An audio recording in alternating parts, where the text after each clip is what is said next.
Hi, I'm Tim. Welcome to Watchbox, and thanks for logging on. If you love this watch, email me, tmosso@thewatchbox.com. Email in the description below. The purchase and pricing question email line from you to me and my hand-picked crew with your questions about buying this or any watch you see here on Watchbox Reviews or our website. Email me at tmosso@thewatchbox.com. Launched in 2011, 41.9 millimeters in red gold. This is the Lange Söhne Richard Lange pour le Merite Tourbillon. The Pour le Merite Tourbillon is a fusée and a tourbillon with a number of brilliant refinements mixed in. 41.9 millimeters in diameter, so effectively a 42. The watch measures only 12.6 millimeters thick, which kind of shocked me. 48.8 millimeters from lug-to-lug. The timepiece features a spacing between the lugs of 22 millimeters, which is broad for a Lange. Now, Richard Lange, in his lifetime, was a combination watchmaker and scientist, so many of the most experimental or technologically adventurous concepts at Lange Söhne of Saxony are actually mixed into the Richard Lange line. Let's see it on my wrist, and we'll talk about some of those refinements, the hardware and the software. So as a 42 on a 16 centimeter circumference wrist, it's big. It's a large round case, but it has short stubby lugs, so that's going to work well for your wrist, and I think you can wear this watch on a wrist as small as 14.5 centimeters circumference. The strap is deluxe. As you can see, the watch features a large rectangular scale alligator leather strap that is dark brown with a sort of semi-gloss finish. There is a folded edge, a monotone stitch, and on the underside black calf skin. So you can see this is a brand new Lange Söhne factory strap, and you will get to crimp it with this. No pin buckle here. Lange fits one of these flagship complications with a full deployant clasp, handsomely polished inside and out. It's also one of the most substantial deployant clasps I've felt. There's a lot of gold here, and that continues on the case. A lot of gold. Let me remove some of these surly fingerprints, and you can see it's all of high polish, a typical Lange case, handsome, somewhat cylindrical, with sheer sides and separate broken out lugs that have a little step between their profiles in the case band. There's also a vertical portion of the bezel and a domed portion. Turn it all over, and you can see that there is a Lange branded crown. On the dial, a Seifert scale. Johannes Seifert, a 19th century watchmaker and clockmaker. So Johannes Seifert creating this triple overlap. It's not a Venn diagram, it's a Seifert scale.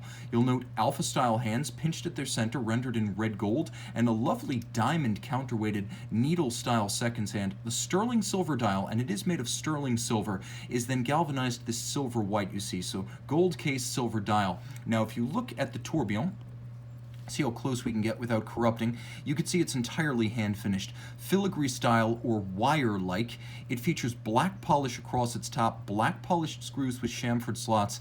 It beats away at 21,600 vibrations per hour. It is free-sprung, adjusted in 5 positions, and it features a handmade Breguet overcoil hairspring. It has a 1-minute period, so it's a 1-minute tourbillon, and as you can see, it is beautifully decorated, even in miniature. As you can see, the screws on the center of the tourbillon carriage with black polished heads and chamfered slot and circumference. Now, as you can see, it's also remarkable because it is a hacking seconds tourbillon. You won't find too many of those. Now, it also features a cool trick. Once hacked, let's say I want to read the time between 8 o'clock and 10 o'clock. The watch features a deployant sector out of sterling silver that disappears to avoid blocking your view of the tourbillon. Also note the gear train with a sort of spiral-shaped wheel. It's designed to echo the clocks and pocket watches of Richard Lange.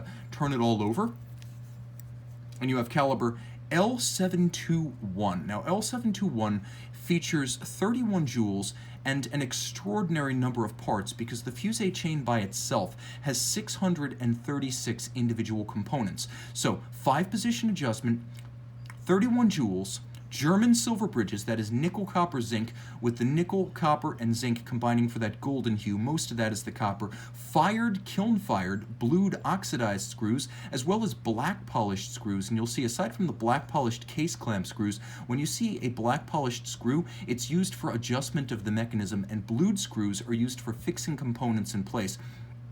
There are glasuta stripes across the bridges, and you can see engine-turned perlage in 2 different sizes, micro and macro, on the half bridge for the balance as well as the base plate. Now you'll also note that there is mirrored anglage on the edge of every bridge, and there is quite a bit of chamfering as there are many edges to the interior of this movement. Jewels set in chaton, that's a nod to the pocket watch era when it was relatively tough to precision drill a bridge or plate for a jewel. So you'd create a precision gold chaton, drill the bridge, and then put that in place using screws. The 3/4 form of the primary bridge over the barrel and fusee we're calling pocket watches as well. And you can see there's freehand engraving without any kind of an engine or tool other than a burin and a hammer on top of the half bridge mounting the tourbillon. You'll also note, we'll see how close we can get here, that there is a diamond capstone to the underside of the tourbillon. This is as good as it gets. Now, looking across the watch, you can also see some components, such as the ratchet on the top of the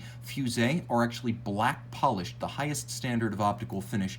And you can see the fusee and chain as, once I unhack the movement, as you wind,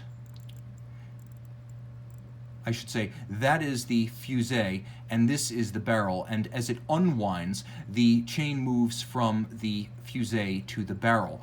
36-hour manual wind power reserve, and the timepiece with that extraordinary 30-centimeter chain that can hold 2 kilograms of mass suspended, even though it's only 1/4 of a millimeter thick. Now, because of the constant force mechanism, which works like the gears of a bicycle, as the barrel loses power and loses force, it will be pulling a relatively larger diameter of the fusee, which then drives the train leading down to the tourbillon. So as the torque winds down, the fusee increases the mechanical advantage and thus maintains constant amplitude of the tourbillon. It is a constant force device, originally invented sometime between the 15th and 16th century for pocket watches. The watch 30 meters water resistant, but then hey, no watch is perfect. Email tmosso@thewatchbox.com to own this Grail watch. Grail watch defined.